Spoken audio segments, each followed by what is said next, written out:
in the public eye bazokwenza sengathi ningabangani noma niyi-chain, kanti hayi ukuthi niyi-chain. Bakusondeza ngamabomu to understand you, to monitor you,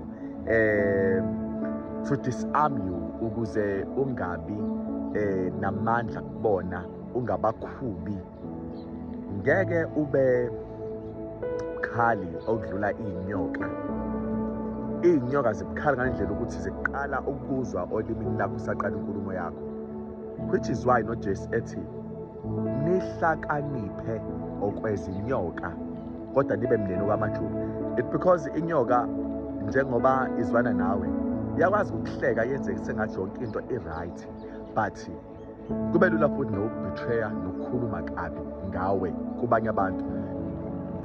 uMiriam no-Aaron bahleba ngoMose.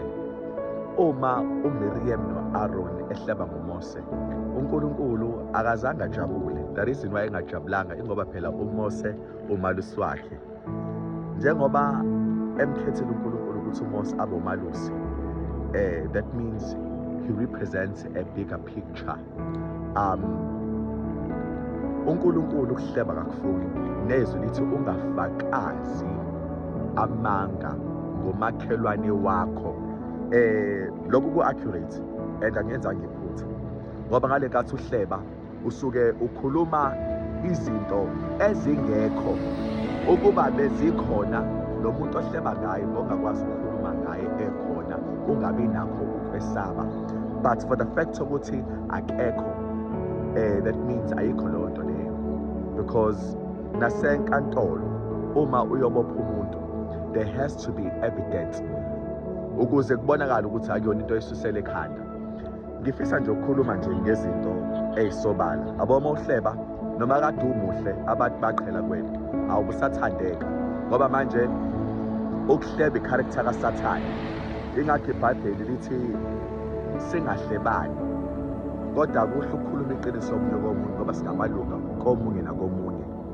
Yabona ngale nkathi umuntu umhleba umphusha even further away from you, and kukunikeza ke amandla isikhashana ukuhleba, kodwa kwenza idamage enkulu empilweni yakho ngoba ubuwena bonke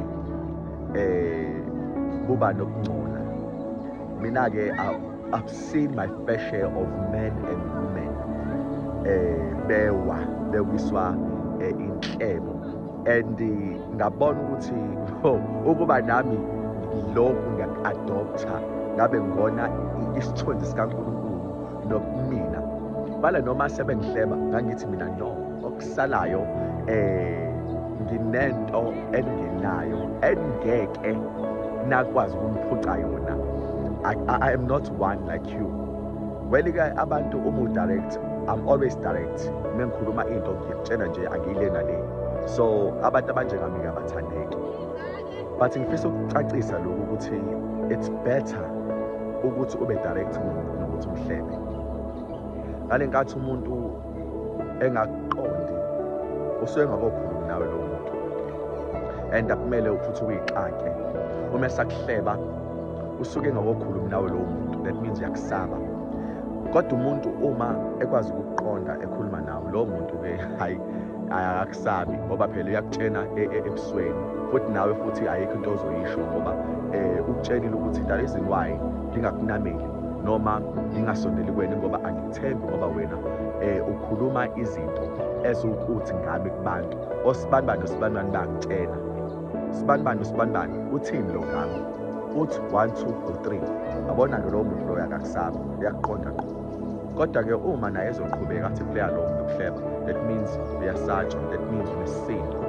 And I can't encourage ukuhleba, and don't uma umuntu umuntu esifazane wenza yeke wakhe lezi thambo.